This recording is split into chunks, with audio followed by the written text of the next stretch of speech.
Assalamualaikum warahmatullahi wabarakatuh. Bismillah. Alhamdulillah.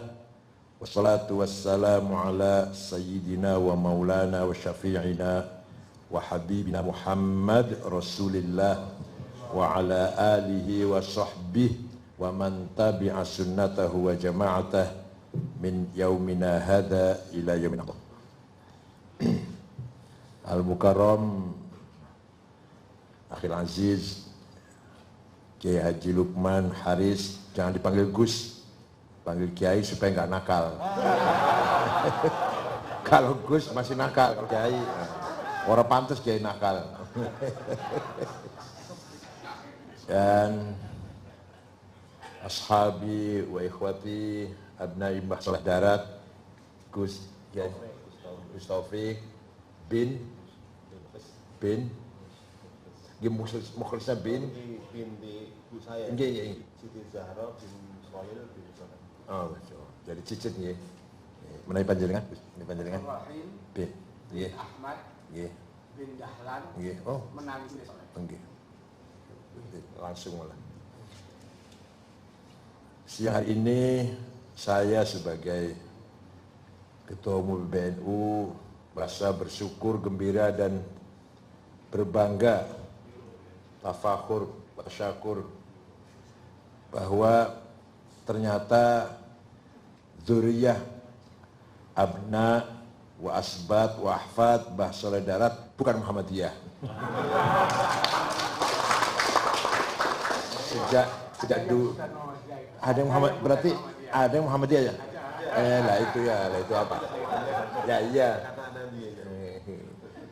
Yang masukan yang ke saya itu bahwa kenapa Mbah Soleh itu sudah ya hampir hilang lah, kecuali orang tertentu yang tahu. Teman saya tahu. Kenapa nggak dikenal oleh halayak masyarakat ramai?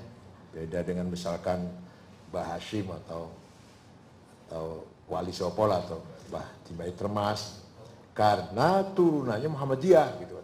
Jadi tidak ada yang peduli dengan makomnya atau dengan haulnya atau dengan peninggalannya. Ya sudah, saya nggak ikut campur kalau Muhammadiyah. Ya, tapi kalau keturunannya itu minan nahdiyin, saya berkewajiban ikut juga membesarkan kopi soda. Saya pun terpanggil harus membesarkan, menghidupkan, mensyiarkan, mendiayahkan, mempromosikan kopi soda dalam rangka di ajli ihtiram wa takhlid ismil azim Mbah Kiai Soleh bin Umar Darat Semara Al-Asmaroni. Nah, oleh karena itu dari hari ini mari kita kerja keras bagaimana agar nama Mbah Soleh Darat dikenal seluruh masyarakat Nahdien, seluruh warga Nahdien. Ini nanti kalau ada munas atau ada muktamar ini harus dipamerkan. Harus ada juga foto-foto makomi pun. Tinggal apa yang ada? Rumah masih ada rumah atau masjidnya, makomnya, dzurriyyahnya difoto, terus nanti di muktamar dipamerkan. Berapa? Ngurip-ngurip kebanggaan ulama Nusantara. Berarti untuk sombong boten. Kita bangga ulama Nusantara ternyata banyak, antara ini Mbah Soleh dan masih ada yang lain gitu kan. Jadi membesarkan nama baik ulama, jaringan ulama Nusantara. Dan luar biasa loh. Ulama Nusantara itu jasanya luar biasa sebagai mediator antara istilahat Arabiyah, terminologi bahasa Arab menjadi terminologi Jawa dengan benar. Mboten ngawur. Dengan mubtada utawi khobar iku fa'il opo maf'ul being itu benar. Saya kira salah orang salah benar. Fa utawi li mubtada iku khobar oli fa'ilin wa naibih dhohar wa ing li maf'ulin bihi krono li maf'ulin li ajlihi wa ing dalem dzaraf Mutlaqul maf'uli fihi kelawan kadzaka ba'ul jarri fatlu bil bayan serta li maf'ulin ma'ah wa kang sifah silatu mausulin kadza mithlu sifah apane litamyizi halu fastahidu bil hifdzi ya rijalu. Ini upaya ulama dulu bagaimana mensinkronkan istilahat nahwiyah grammar Arab dengan istilah bahasa Jawa. Ternyata benar manfaat barokah memudahkan ta'lim kitab bahasa Arab kepada para santri, kiai kepada para santri. Kulo piyambak saya sendiri juga jebolan utawiku lah. Jebolan utawiku. Maka insya Allah yang ngaji dengan utawiku ilmunya akan rasikh, akan mendalam. Kalau yang cuma terjemah kurang mendalam itu, kurang menghayati. Kalau utawi iku satu-satu kan, alhamdulillah utawi iku lillah, kang Rabbil Alamin kang, kemudian dimantapkan gitu. Itu akan lebih rusuk. Walaupun setelah besar nggak perlu, setelah besar saya sekarang nggak perlu utawi iku. Tapi proses permulaannya saya dikenalkan dengan ngaji utawiku ternyata lebih mendalam daripada yang tidak dikenalkan utawiku. Satu. Yang kedua, bagaimana ulama itu membangun spirit budaya akhlakul karimah. Tidak kiai-kiai itu membaca syariat. Ayah saya contohnya, saya ngajarin Fathul Mu'in. Fathul Mu'in isinya apa? Man taraka sholata muta'ammidan ustutiba wa illa fassaif. Barang siapa meninggalkan sholat dengan sengaja diperintah tobat. Kalau nggak mau bunuh. Itu ya ayah saya ngajar gitu. Sulam Taufik, delok wajan ayu zina mata, rongke wajan sing enak, zina kuping, tangan ngemek, zina tangan, zina kabing. Dalam rangka menggembleng agen. Santri nanti akan jadi agen kan. Dalam rangka menggembleng bakal agent, agen-agen santri ini atau Islam Sunnah. Tapi kalau sudah dakwah keluar, saya tadi disebelahkan dulu, baru dibicarakan akhlak. Ayo ngaji. Masih males, ya seminggu sekali. Masih urung cepat, ya sebulan sekali. Monggo sholat. Repot banget kerjanya berat. Ya sehari semalam ada sholatnya, nggak blank banget. Puasa Ramadan, ayo puasa. Kok berat rasanya, kerjanya berat. Puasa nggak sanggup lah. Ya asal sebulan ada sholat, ada puasanya. Entah 3 hari, entah 5 hari. Itu ayah saya udah dakwah seperti itu. Monggo belajar baca Quran, syukur tiap hari belajar, walaupun sudah tua lah. Nggak bisa seminggu sekali, nggak bisa sebulan sekali, nggak bisa. Wis nek arep turun delok Quran, tangi turun delok. Dalam hati saya ini ayah saya kalau sama orang murah banget, sama anaknya galak banget. Sama anaknya sholat pakai baju pendek aja nggak boleh. Saya itu baju pendek aja nggak boleh sholat. Apalagi nggak pakai kopiah lagi. Langsung tempeleng, ditempeleng. Kalau nanti sholat buatin nggak pakai kopiah, tempeleng. Padahal kopiahnya ada loh, kopiahnya diambil nempeleng kepala saya. Kopiahnya ada. Walhasil ini bagaimana cara Kiai mendidik masyarakat. Syariat itu nantilah, bicara nanti. Syariat itu genteng. Kalau akidah itu fondasi, syariat itu genteng lah. Pagar keliling ini adalah akhlakul karimah. Ternyata benar. Ternyata aku benar. Betul salah nih Bu. Ternyata aku benar. Jadi membangun martabat bangsa itu akhlaknya bukan syariatnya. Paham betul? Wa innamal umamul akhlaqu ma baqiyat fa inhumu dhahabat akhlaquhum dhahabu. Martabatnya sebuah bangsa tergantung akhlaknya. Kok tidak mengatakan wa innamal umamul adyanu ma baqiyat. Martabat bangsa tergantung agamanya. Enggak. Contoh, nggak usah kaget dong, jangan kagetan. Mulai. Martabat bangsa bukan agamanya, tapi akhlaknya.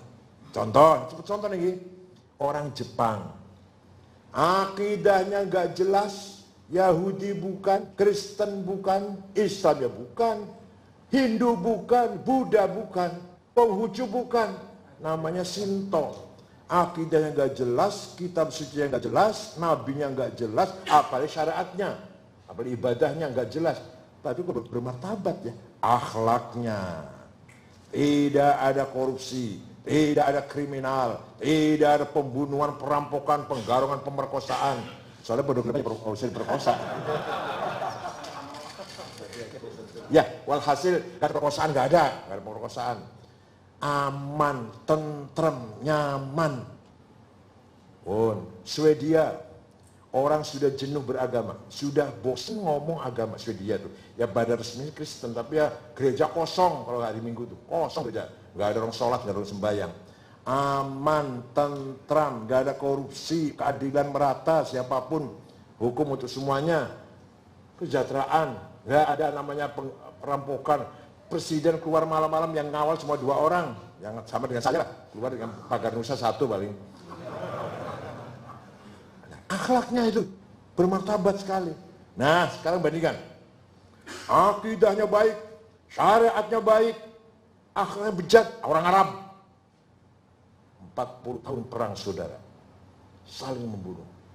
Di Irak itu sudah 1,5 juta nyawa hilang.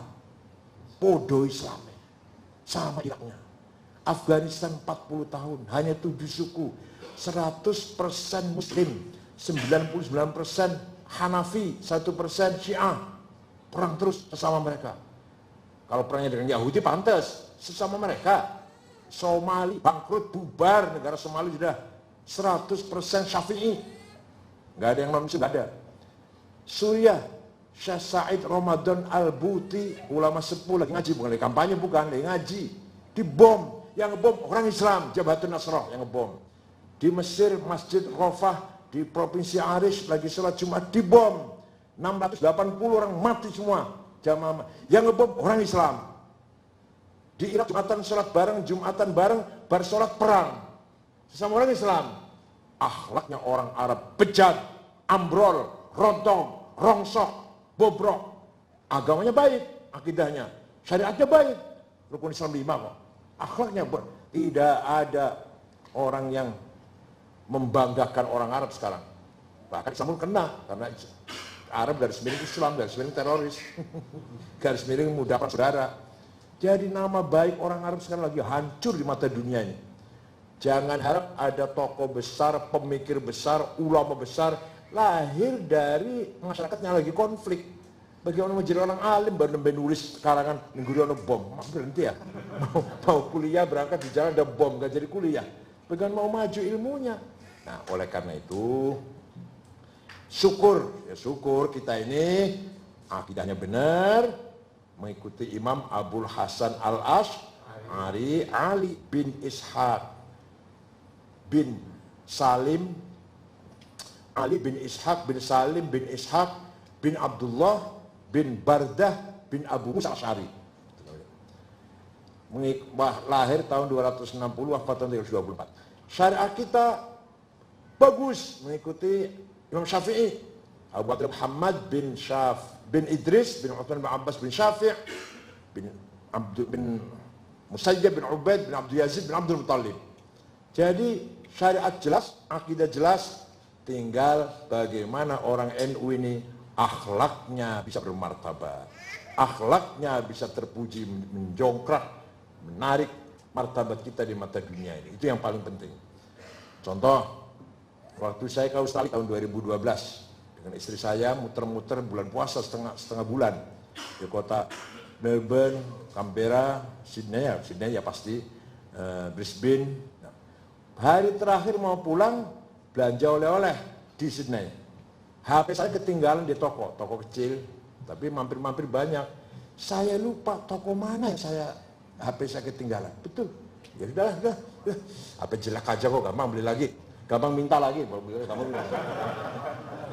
Semua juga gratisan lah. Udah tidur di hotel. Beres-beres tidur jam 9, setengah 10 ada orang ngetok pintu, petugas hotel dengan anak muda, anak remaja, bawa HP saya dikembalikan. Itu akidahnya nggak beres, syariatnya nggak beres, akhlaknya. Sekarang bandingkan kalau saya HP-nya ketinggalan di acara kopi saudara.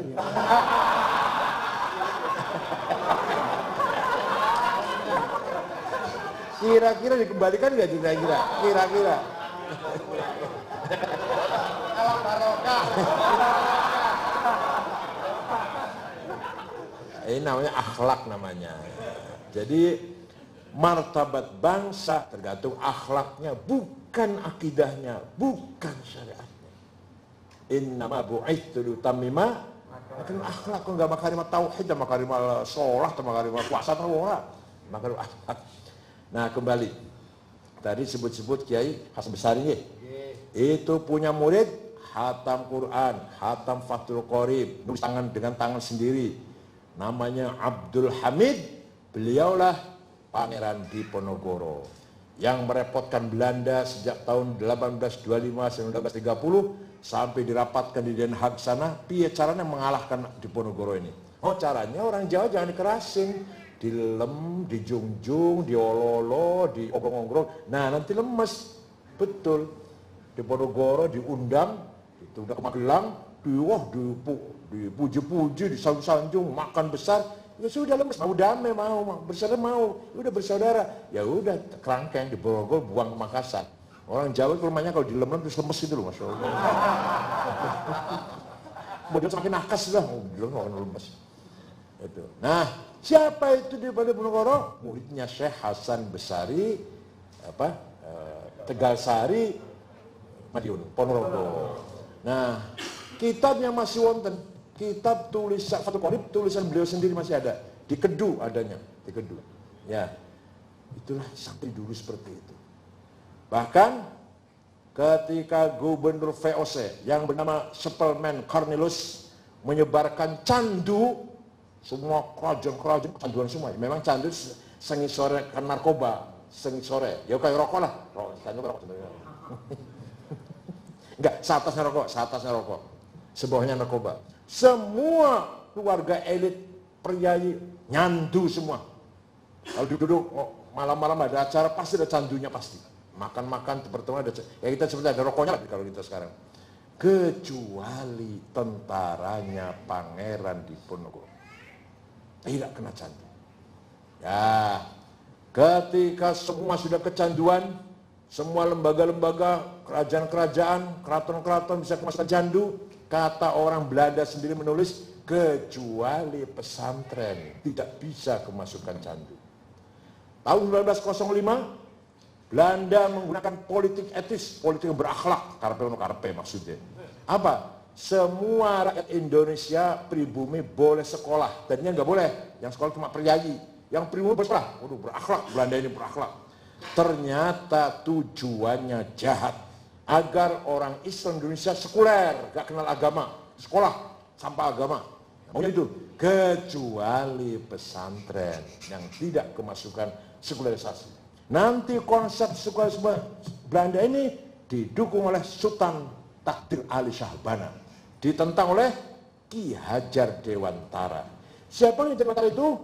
Bapak Pendidikan Nasional, ing ngarso sing tulodo ing madyo Ngonkarso, Tutwuri, Handayani. Siapa itu? Namanya Suwardi dari Prambanan. Muridnya Kiai Zainuddin Sulaiman, Klaten Prambanan. Ini santri juga. Jadi kalau kita bicara santri, tidak luar biasa. Komunitas yang berakhlak, komunitas yang berbudaya. Oleh karena itu ketika kita bicara, mari kita pertahankan jaga NKRI. Bukan hanya geografi, bukan hanya batas wilayah, bukan. Tapi yang penting apa?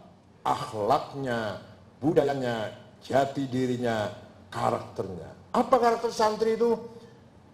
Harmonis dengan budaya. Kita beragama Islam, itu dengan budaya harmonis. Beduk tadinya untuk musik goyang kerawang. Jadi supaya egal berbokongnya itu mantap dikasih beduk gitu kan. Goyang kerawangnya dibuang, beduknya pindah ke masjid. Ya Allah, luar biasa. Dan lain-lain lah, dan lain-lain. Selamatan agan tahu apa yang bersifat bertentangan, yang sifat syirik dibuang, diganti istighotha. Namanya itu nadran. Jemput Dewi Sri, Dewi yang menjaga tanaman. Kalau mau panen supaya padinya aman. Namanya Dewi Sri, isinya istighotha istrinya. Nama doa Dewi Sri, isinya istighotha. Gak kayak dulu jogedan, enggak. Apakah ada? Dulunya ada? Ada. Ketika para sahabat menyebarkan Islam ke timur, masuk ke Persia, melihat ada bangunan tinggi, orang Arab kaget. Yo, di Madinah nggak ada, di Mekah nggak ada. Ternyata di atasnya ada api. Apinya disembah. Agama Zoroaster namanya, Majusi. Kitab sucinya namanya Avesta Sandinista, kitab sucinya. Maka orang Arab mengatakan, hadhihi manarah, ini tempatnya api. Apinya dibuang, menaranya dijadikan monumen masjid. Menara dari Majusi. Dikira jadi Kanjeng Nabi apa? Bid'ah menara itu. Di Saudi aja. Di Saudi ada bid'ah itu. Kemudian Khalifah Abbasiyah Abu Ja'far Al-Mansur, Bakar Rashid, sakit perut, cari dokter Arab yang nggak ada, paling ada dukun sembur paling. Ada dokter beragama Majusi, namanya Jirjis bin Bakhtiyasyur. Diangkat jadi dokter khalifah, menyembuhkan khalifah, sehat. Diangkat jadi dokter khalifah di keraton, dipercaya membangun rumah sakit. Pertama kali ada rumah sakit di negara Islam, bikinan orang Zoroaster, namanya Jirjis Bakhtiyasyur. Nama rumah sakitnya bukan Mustasfa, itu rumah sakit Pacitan, maling Termas, bahasa Arab. Ini enggak. Abu Ja'far Al-Mansur memberi nama rumah sakitnya tetap bahasa Persia, Bimaristan. Gak usah diarabkan Mustasfa. Karbara benar apa? Ya kalau kita di sini rumah sakit, gak usah Mustasfa lah, rumah sakit. Begitu pula ketika sahabat menyebarkan Islam ke perbatasan Romawi, ke Diyarbakir. Diyarbakir sekarang Turki Timur lah. Diyarbakir dulu namanya. Melihat gereja, pakainya kubah. Masuk gereja, bagus banget ya bangunan ini. Nggak ada tiangnya.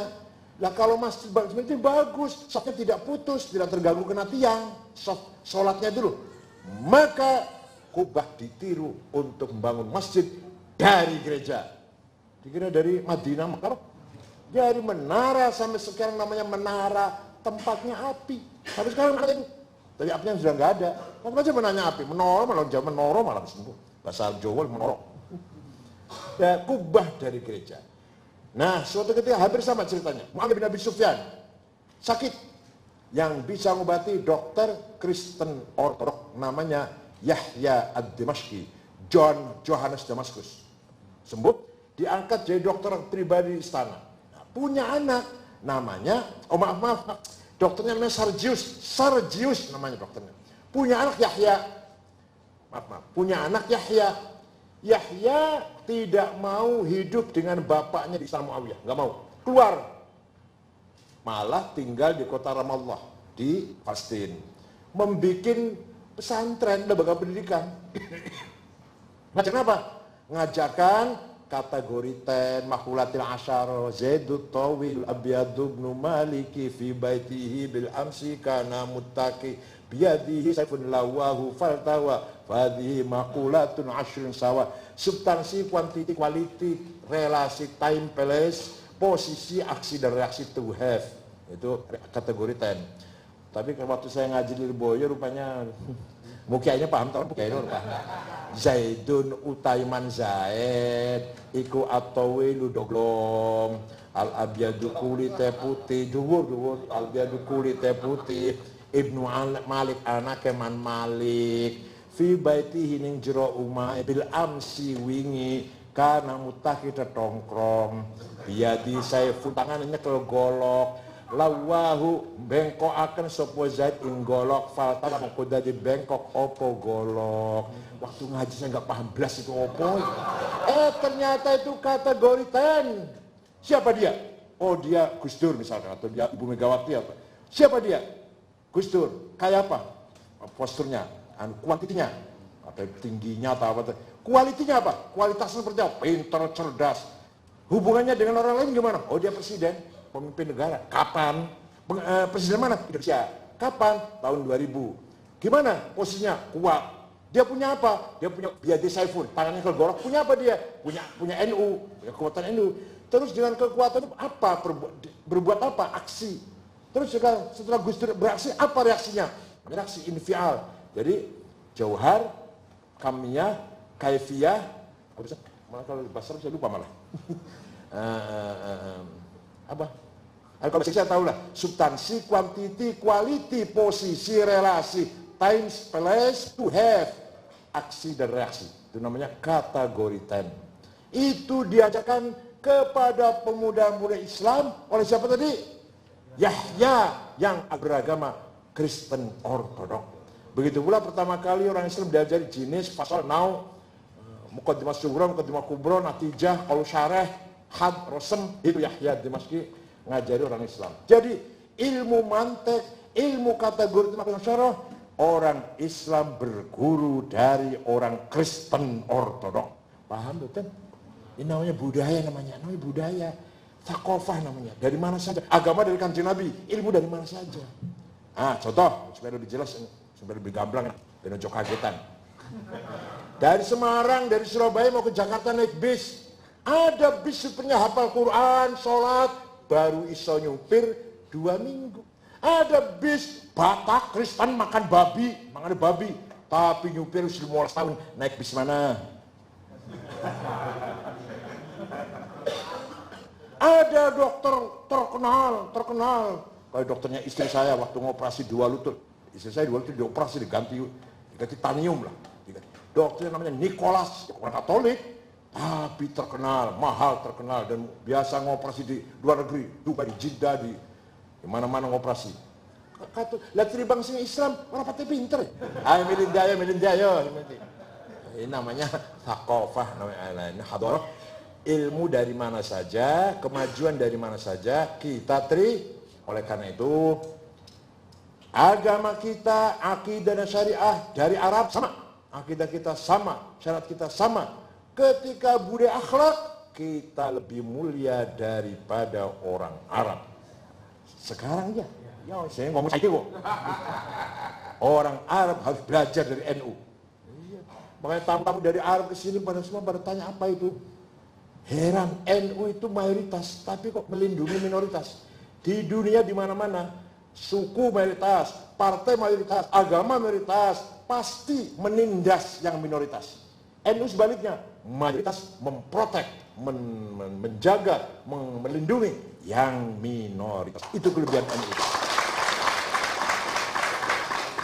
Kita justru berkewajiban malah melindungi yang minoritas. Katolik, Kristen, Hindu, Buddha, Konghucu, kita lindungi semua. Dharma Gandul, Sabto Dharma, Bodoloco, Sambelun, Subud, Kaharingan, Kapitayan, Karuhunan, Sunda Wiwitan, Parpaling, kita lindungi semua. Artinya kita hormati. Wala tasubbul ladzina yad'una min dunillahi fayasubbullaha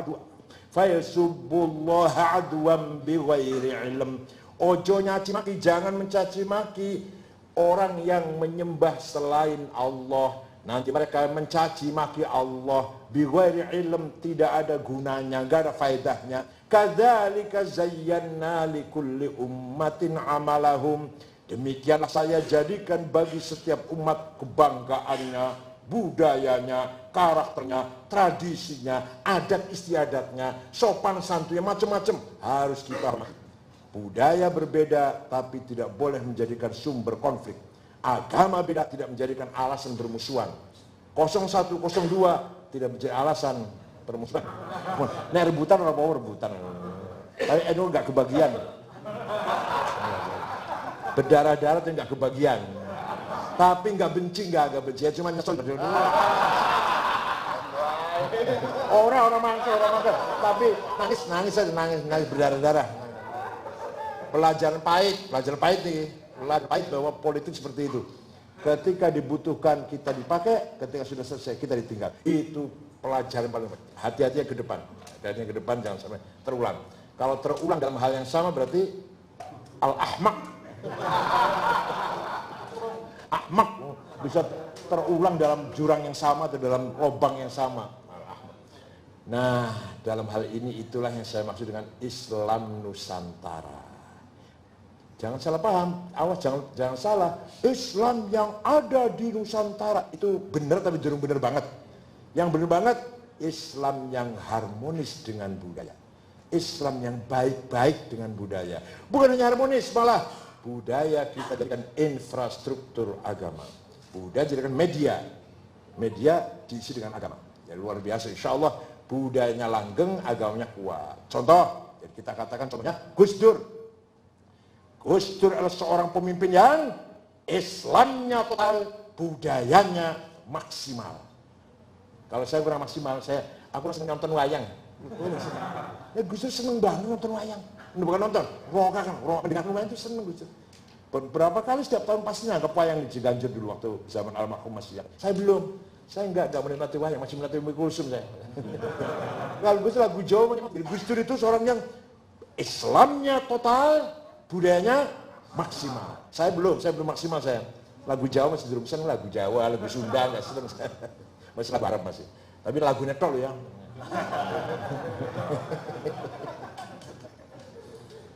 Islam Nusantara sekali lagi. Budaya yang harus dengan agama atau agama gitu. Walimatul khitan di Arab nggak ada. Kita lu diwalimai, rame. Di sini masya Allah bocah disunati, dikelilingkan dulu di desa itu. Nanti tamu ngasih duit semua, memperbesar hatinya anak yang akan dikhitan. Di Timur Tengah nggak ada itu. Khitan nggak diwalimah. Kalau nikah besar-besaran, halal bihalal dari istana sampai RT. Acara seremonial halal bihalal. Kalau di Arab silaturahim, nggak ada acara halal.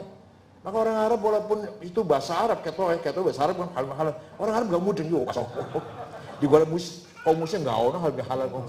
Walhasil itulah kelebihan Islam Nusantara. Termasuk, Islam Nusantara adalah karya ulama Nusantara. Saudari Mampituduh di sini mengumpulkan berapa? Ada berapa? Pak Sapiri. Ada berapa Imam Pituduh mengumpulkan naskah 2000-an. Ada dari Buton, bahasa Bugis. Ada dari Aceh, bahasa Aceh. Walhasil dari mana-mana. Ya, ini bahasa Jawa semua ya? Berapa? 15. Karya. Wakafkan ke perpustakaan. Nggih. Bila perlu yang ini hikam itu hikam ini diterjemahkan Indonesia. Ini bagus sekali sih. Di Indonesia kan. Ini Munjiat ini dari Rubu'ul Munjiat dan Rubu'ul Muhlikat. Rubu'ul Muhlikat, syirik, hasud, adawah, bagdo, suudon, sum'ah, riya, nujub. Rubu'ul Munjiat, taubat, wara, zuhud, tawakal, ridho, syukur, sabat, makninah. Ini di Indonesia kan, bagus sekali ini. Ini kan ciplikan dari Ihya sebenarnya. Ada lagi yang bagus lagi. Apa ini? Oh, manasik haji wal umroh. Ini ya. Tapi kalau ini banyak sih, ini banyak. Yang jarang orang punya itu. Ini Minhajul Azkiya, Ma'rifatul Azkiya. Ini karangan Syekh Zainuddin Malibari, Fathul Mu'in, yang Fathul Mu'in. Ini penting ini di Indonesia kan. Kalau manasik umroh banyak sudah yang ngarang. Jadi mari kita pelihara, kita jaga, kita lestarikan Islam Nusantara, Islam yang harmonis dengan budaya. Sampai-sampai bahasa Arab menjadi bahasa Nusantara Indonesia sudah lebih dari 3.000. Majelis, musyawarah, wakil, rakyat. Masya Allah, Arab kami itu. Majelis, wakil, musyawarah, rakyat. Hakim, hukum, mahkamah, adil, zalim, Arab kami itu. Sahabat, karim, akram, zaman, waktu. Saat zaman waktu, Masya Allah. Jadi kalau ngobrol 10 menit bahasa Arab keluar semua, ya habare. Piye habare bahasa Arab habare. Baik-baik, alhamdulillah. Lah, menurut akalmu, akal bahasa Arab. Menurut pikiranmu, pikir bahasa Arab itu wis. Masalah ini mana yang baik? Masalah bahasa Arab. Coba menurut akalmu gimana? Masalah ini yang benar gitu. Masalah bahasa Arab. Coba. Ayo kita bermusyawarah yuk. Musyawarah bahasa Arab. Ayo kita berpikir bareng-bareng, berjamaah. Apalagi berjamaah bahasa Arab banget, Pak. Walhasil itulah budaya Islam Nusantara. Alhamdulillah saya ikut bangga bersyukur. Insya Allah kalau pertemuan akan datang di koordinasi dengan sekretariat dulu. Pak Mas Andi, pertemuan sebenarnya harus ada makan siang sebenarnya ini. Oh, puasa semuanya, puasa ya? Apa? Apa kersoho. Ya, Iya, nggak ada koordinasi. Koordinasi dengan sekretariat. yang akan datang insya Allah kita siapkan ya, supaya cuma nggak kelihatan puasa itu, nggak kelihatan ngirit. Selamat atas apa? Kopi soda. Mudah-mudahan komunitas pecinta Mbah Soleh Darat, Kiai Soleh Darat, ulama besar, Guru Basyim Asy'ari, Guru Mbah Dimyati, Mbah Mahfud juga, Mbah Mahfud, Mbah Dimyati, Mbah Dahlan Muhammadiyah, katanya kalau Raden Kartini juga ya. Raden Kartini, ya Allah ini harus, kalau saya keluarkan syairnya nanti nggak enak nanti ya. Iya jangan lupa. Jangan keluarkan. Wasyarul alamin itu komunitas nggak usah keluarkan lah, nggak usah.